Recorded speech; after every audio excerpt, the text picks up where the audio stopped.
मेरा नाम खालिद सैफुल्ला है। मैं president district Congress committee Hyderabad. आज हम लोग 10 ट्रेड यूनियन कांग्रेस पार्टी के तरफ से भारत बंद में पार्टिसिपेट हुए हैं। मुशीराबाद कल्याण मंडपम से लेके धरना चौक तक पैदल आए हैं। आज हम एहतजाज कर रहे हैं 4 काले कानूनों के लिए। 2019 और 2020 जब देश कोविड जैसे महामारी से परेशान हो रहा था, तब मोदी गवर्नमेंट ने खामोशी से, चुपके से, बगैर सोचे समझे जो 19 लेबर लॉस थे वो 19 कानूनों को निकाल दिया और उसके बदले में 4 कानून बनाए। उस कानून के बारे में डिस्कशन ही नहीं हुआ। हमारे नेता राहुल गांधी जी ने तभी कहा ये रिफॉर्म्स नहीं है, ये राइट्स को छीनने का तरीका है। चौधरी जी जो लीडर ऑफ अपोजिशन थे उस टाइम पे, उन्होंने कहा कि जो मेन चीज़ है कि एक मजदूर जब परेशान होता है तो स्ट्राइक करता है, वो स्ट्राइक करने का हक उससे निकाल दिया गया। मल्लिकार्जुन खड़गे जी ने कहा कि जब इस तरह का कानून लाया जाता है जिससे करोड़ों मजदूरों को नुकसान होता है तो उसके बारे में सीधे से चर्चा होनी चाहिए, सिलेक्शन कमेटी को भेजना चाहिए, लेकिन ऐसा कुछ नहीं हुआ। अब मैं आपको बताता हूँ कि ये 4 कानून कितने परेशानदेह हैं। पहले एक कानून था कि अगर कोई कंपनी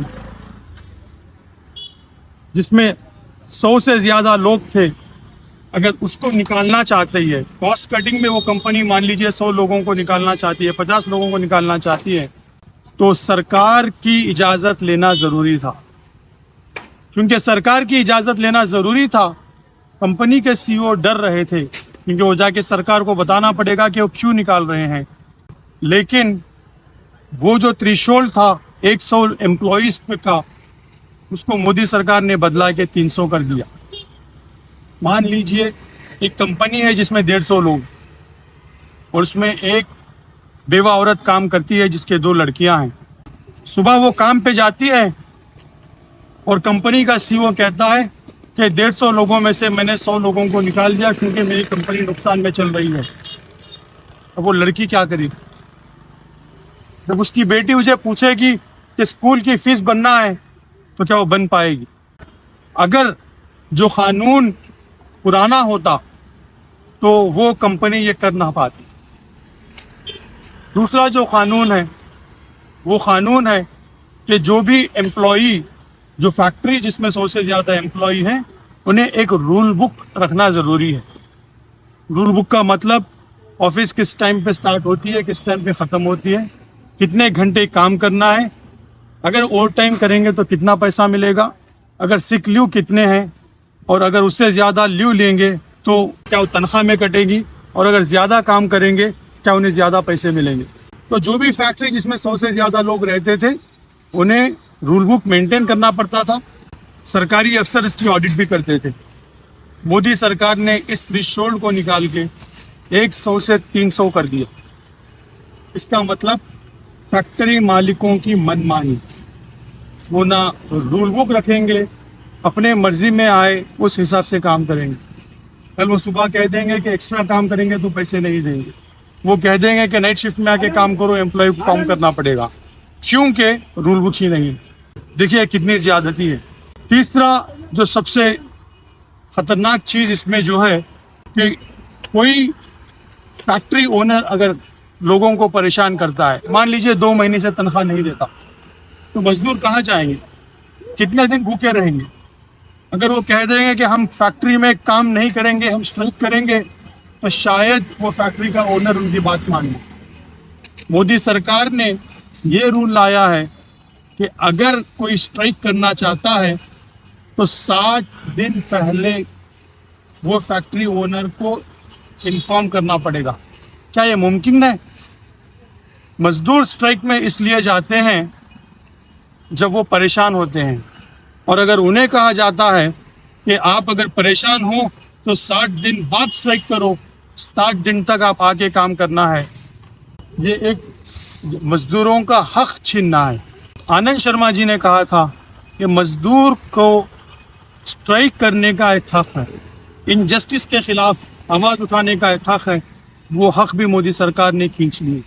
अब आप लोग पूछेंगे कि जो कानून 2009 और 2010 में आए तो 3 साल तक 4 साल तक आपने एहतजाज क्यों नहीं किया? देखिए, जैसा मैंने बताया कि हमारे सारे लीडर्स इसके खिलाफ बयान दिए, और क्योंकि कोविड था 2 साल, मास एजिटेशन नहीं किया जा सकता था। और जब भी कानून आता है इम्प्लीमेंटेशन में थोड़ा वक्त लगता है, इसके रूल्स बनते हैं, इम्प्लीमेंटेशन होता है। तो मजदूर कर रहे थे एहतजाज, लेकिन वो एग्जामिन भी कर रहे थे कि अगर उसके इम्प्लीमेंटेशन में सही में कुछ फ़ायदा हो सके तो शायद वो एहतजाज ना करे। लेकिन क्या हुआ? क्या नौकरियां बढ़ी? नहीं बढ़ी।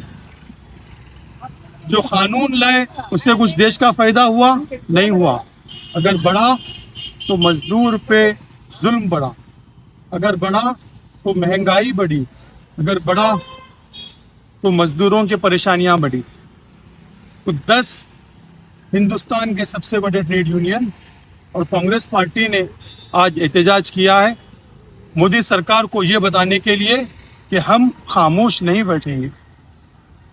स्मॉल मीडियम सेक्टर और मजदूरों का हक जब वो छीनने की कोशिश करेंगे तो कांग्रेस पार्टी का हर कार्यकर्ता एक चट्टान बन के उनके सामने ठहरेगा और उनके गलतियों के से लड़ेगा।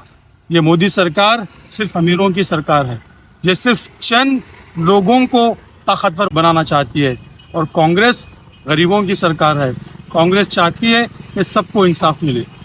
तो मैं आप लोगों से भी गुजारिश करता हूँ कि इस कानून ये जो 4 लेबर कोड जो हैं, ये जब तक वापस नहीं लेती मोदी सरकार, तब तक हम लोग एहतजाज करना है और सारे लोगों को इसके बारे में बताना है। जय हिंद, जय कांग्रेस।